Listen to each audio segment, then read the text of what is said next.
Hello বন্ধুরা, আপনারা কেমন আছেন? আশা করি অনেক ভালো আছেন। আজকের একটা গুরুত্বপূর্ণ খবর নিয়ে আসলাম যে পেটিএম ব্যাংক বন্ধ হতে চলেছেন। তো পেটিএম ব্যাংক যারা চালাচ্ছেন তাদের কি অসুবিধা হবে, আর যারা ওয়ালেট হিসাবে চালাচ্ছেন তাদের কি অসুবিধা হবে, আর যারা পেটিএম ব্যাংকে নিয়ে পেটিএম ব্যাংক নিয়ে সব কিছু টাকা সরকারি টাকা যেমন কৃষক বন্ধু, পিএম কিষাণ, লক্ষ্মীর ভাণ্ডারের টাকা যারা পাচ্ছেন, ব্যাঙ্ক অ্যাকাউন্ট লিঙ্ক করা আছে বা ডিবিটি লিঙ্ক করা আছে, ওর মাধ্যমে কিন্তু পেটিএম অ্যাকাউন্টে আপনার টাকা আসে। তো আপনার টাকা আসে, কিন্তু পেটিএম ব্যাঙ্ক কিন্তু অত্যন্ত তাড়াতাড়ি বন্ধ হতে চলেছে 29শে ফেব্রুয়ারি 2024।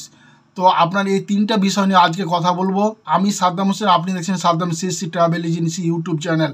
হ্যালো বন্ধুরা, আপনাকে একটা জিনিস জানিয়ে রাখি, যেখানে পেটিএম অ্যাকাউন্ট শুধু এখন বন্ধ হতে চলেছে 29শে ফেব্রুয়ারি 2024 সালে, মানে 29শে ফেব্রুয়ারি অবধি আপনার কাজ চলবে। 29শে ফেব্রুয়ারি পর আর টাকা পয়সা আর লেনদেন করতে পারবে না। শুধুমাত্র ব্যাঙ্ক অ্যাকাউন্ট, যা সেভিং অ্যাকাউন্ট, কারেন্ট অ্যাকাউন্ট হোক, যেটাই অ্যাকাউন্ট হোক, আপনার সব কিছুই কিন্তু আর টাকা ওখানে নিতে পারবেন না, আর কাউকে দিতে পারবেন না। এবার কথা হলো যে যারা লক্ষ্মীর ভাণ্ডার দিয়েছেন পেটিএম ব্যাংক, বা কৃষক বন্ধু করতে দিয়েছেন, যাদের পিএম কিষাণ যাদের টাকা ঢুকছে ডাইরেক্ট, মানে ডিবিটি লিঙ্ক করার পর যে টাকাগুলো ঢুকছে, সেই টাকাগুলোর এখন অবস্থা কি হবে? সেই ব্যাংক তো বন্ধ হতে চলেছে। তো বন্ধুরা, একটা কথা বলে রাখবো আপনাকে, এই ক্ষেত্রে আপনাকে কিন্তু নিজে যেখানে আপনার নিয়ারেস্ট অফিস আছে, যেমন নিয়ারেস্ট আপনাদের অফিস আছে, যেমন আপনারা কৃষক বন্ধু হোক, পিএম কিষাণ হোক, সেখানে গিয়ে কিন্তু আপনাদেরকে কিন্তু সেখানে ব্যাঙ্ক অ্যাকাউন্ট চেঞ্জ করাতে হবে। আর যে ব্যাঙ্কে অ্যাকাউন্ট দেবেন সেখানে কিন্তু ডিবিটি লিঙ্ক করাতে হবে। 1 নম্বর পয়েন্ট গেল। এবার 2 নম্বর পয়েন্ট হলো বন্ধুরা, যে ব্যাঙ্ক অ্যাকাউন্টে 29 ফেব্রুয়ারি পরে যদি টাকা থাকে, তো সেই টাকা কি হবে? সেই টাকা আপনাদেরকে বলে রাখি বন্ধুরা, সেই টাকা কিন্তু আপনার সুরক্ষিত থাকবে। সেই নিয়ে আপনাকে পেটিএমের তরফ থেকে মেল এসে, সেটা আপনাকে ভিডিওর লাস্টে আপনাকে দেখাবো। তো আপনি সঙ্গে থাকবেন। তো সেই টাকা কিন্তু আপনার সুরক্ষিত থাকবে, আপনি নিশ্চিন্তে থাকবেন। সেই টাকা কিন্তু আপনার বরবাদ হবে না, আপনার টাকায় আপনি ইউজ করতে পারবেন। মানে আপনি নিতে পারবেন না টাকা, আপনি কাউকে দিতে পারবেন না, সেটাই ব্যাপার আছে। তো আপনাকে দেখাবো। এবার 3 নম্বর কথা হলো, যারা পেটিএম ইউজ করছেন শুধু, আপনি কোনো ব্যাঙ্ক অ্যাকাউন্ট লিঙ্ক করে আপনি ইউজ করছেন, আর তাদেরকে কি করতে হবে, তাদেরকে কি সমস্যা হবে, তারা কি আর লেনদেন করতে পারে? তারা কিন্তু অবশ্যই বন্ধুরা তারা লেনদেন করতে পারবে। তারা কিন্তু এখনও পেটিএম আগে যে হিসাবে ইউজ করতো, সর্বপ্রথম যখন বেরিয়ে এসেছিলো পেটিএম, তখন সেভাবে যে ইউজ করছিল সেভাবে কিন্তু এখনও ইউজ করতে পারবে। শুধুমাত্র ব্যাঙ্ক অ্যাকাউন্টের ক্ষেত্রে কিন্তু তারা আরবিআই গাইডলাইনকে ভঙ্গ করেছে, তার জন্য কিন্তু এই ব্যাঙ্ক বন্ধ হতে চলেছে, বুঝতে পারলেন? তারা কিন্তু যেমন ফোনপে যেমন অ্যাকাউন্ট নেই, তেমন ডাইরেক্ট লিঙ্ক করতে পারছো, মানে কাজ করতে পারছি, ইউপিআই করে লিঙ্ক করে টাকা পাঠাতে পারছো, সেভাবে কিন্তু এখন পেটিএম থেকেও টাকা পাঠাতে পারবা। এবার 3 নম্বর কথা হলো যে যারা ওয়ালেট হিসাবে ইউজ করছিল, যারা মার্চেন্ট আছে, তাদের কি হবে? মার্চেন্টদের ক্ষেত্রে একটাই জিনিস, মার্চেন্ট আর পেটিএম ব্যাঙ্কে আর টাকা নিতে পারবে না, তাদের কিন্তু মার্চেন্ট ক্লোজ হয়ে যাবে, বুঝতে পারছেন? মার্জিন টাকা নিলে পেটিএম অ্যাকাউন্টে সেটেলমেন্ট হতো, সে কিন্তু পেটিএম অ্যাকাউন্টে তো থাকছে না। তো আপনারা কীভাবে আপনি টাকা নিতে পারবেন? সেই টাকা আপনি কিন্তু আর নিতে পারবেন না। তো বন্ধুরা, সব কিছু বুঝতে পারছেন কিনা আমি বুঝতে পারছি না। আপনার যদি বুঝতে কোথাও অসুবিধা হয়, অবশ্যই কমেন্ট করবেন, কমেন্ট বক্স খোলা থাকবে আপনাদের জন্য। তো আমি আপনাকে এটাই সাজেস্ট করব, সব মিলিয়ে মূল কথা হলো যে ব্যাঙ্ক অ্যাকাউন্ট শুধু ক্লোজ হচ্ছে, পেটিএম অ্যাপ আগের মতোই চলবে। পেটিএম অ্যাপ কিন্তু উড়ে যাচ্ছে না আপনার মোবাইল থেকে। পেটিএম অ্যাপ কিন্তু ফোনপে যেরকম আছে, পেটিএম অ্যাপ সেরকমভাবেই কিন্তু পেটিএম অ্যাপগুলো থাকবে। সেখানে পেটিএম অ্যাপ দিয়ে আপনি সমস্ত রকমের কাজ, যেমন আপনার ইউপিআই লিঙ্ক করে টাকা পাঠা, আগে রিচার্জ করা, হাবি এগুলো সব কিছু কিন্তু আপনি ব্যাঙ্ক অ্যাকাউন্ট লিঙ্ক করে পেটিএমের মাধ্যমে কাজগুলো আপনি করতে পারবেন, বুঝতে পারছেন? এই হচ্ছে মূল কথা। আর যাদের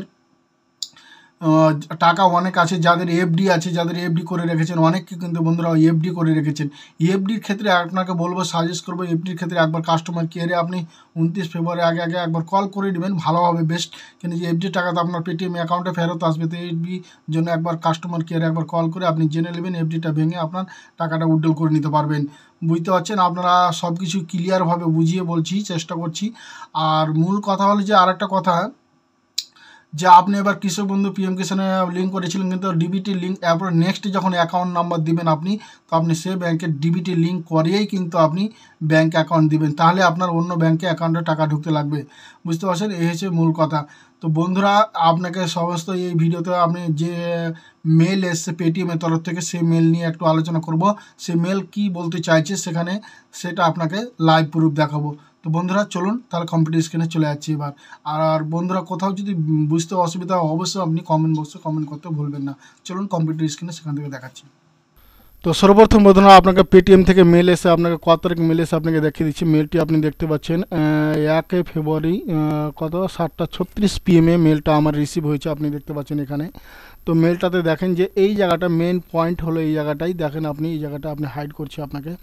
please note then will be not be able to deposit and add money your Paytm bank and account wallet after 29 February 2024।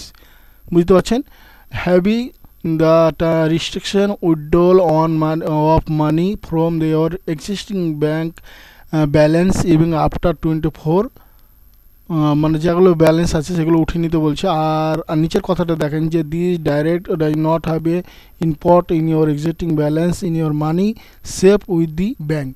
আপনাকে এর মানেটা আপনাকে বলে দিচ্ছি। আপনাকে দেখেন এখানে বাংলা আমি করে নিয়েছি, আপনাকে 3টা পয়েন্ট ছিল তো আমরা 2টা পয়েন্ট দেখছেন।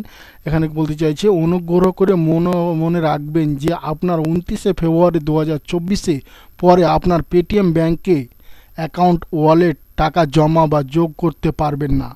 তবে 29 ফেব্রুয়ারি 2024 পরে আপনার বিদ্যমান ব্যালেন্স থেকে তোলা ক্ষেত্রে কোনো সীমাবদ্ধ নেই। আপনার যদি টাকা পেটিএম ব্যাঙ্কে থেকে যায় 29 ফেব্রুয়ারির পরে আপনি তুলতে পারলেন না কোনো কারণবশত, সেখানে ক্ষেত্রে কিন্তু আপনার টাকা থাকবে। আপনার টাকা যে ভাবেন যে ডুবে যাবে আবিয়ে যাবে এরকম কোনো যদি প্ল্যানিং থাকে বা মনে মনে যদি ভাবেন সেটা কিন্তু নাই, সেটা কিন্তু থাকবে। বুঝতে পারছেন। তারপরে নির্দেশটি আপনার বিদ্যমান ব্যালেন্স প্রবাহিত করে না এবং আপনার অর্থ ব্যালেন্স কাছে নিরাপত্তা। আপনার যদি ব্যালেন্স থেকে যায় সেটি কিন্তু নিরাপত্তাভাবে সুরক্ষিত থাকবে, সেই নিয়ে কোনো আর চিন্তা নাই। বুঝতে পারছেন, এটি হলো পেটিএমের মূল। এখান থেকে আপনাকে কথাটি বলতে চাইছে। তো বন্ধুরা আপনি সব টেনশন দূর করে আপনি এই ভিডিওটাকে আপনার বন্ধুকে ছড়িয়ে দেন, শেয়ারের মাধ্যমে অন্যদেরকে দেখার সুযোগ করে দেন। আর কোথাও যদি বুঝতে অসুবিধা হয় তো অবশ্যই আমাকে কমেন্ট বক্সে কমেন্ট করতে বলবেন না। বন্ধুরা আমি গ্রামের ছেলে, ভিডিও সঠিক বানাই, চেষ্টা করি সঠিক তথ্য দেওয়ার আপনাদেরকে। যদি ভিডিওটা দেখে ভালো লাগে বন্ধুরা হাত জোড় করে বলবো আপনার অন্যদেরকে দেখার সুযোগ করে দিবেন। ভালো থাকুন বন্ধুরা, সুস্থ থাকুন, আবার দেখা হবে নতুন কোনো বিষয় নিয়ে। খোদা হাফেজ।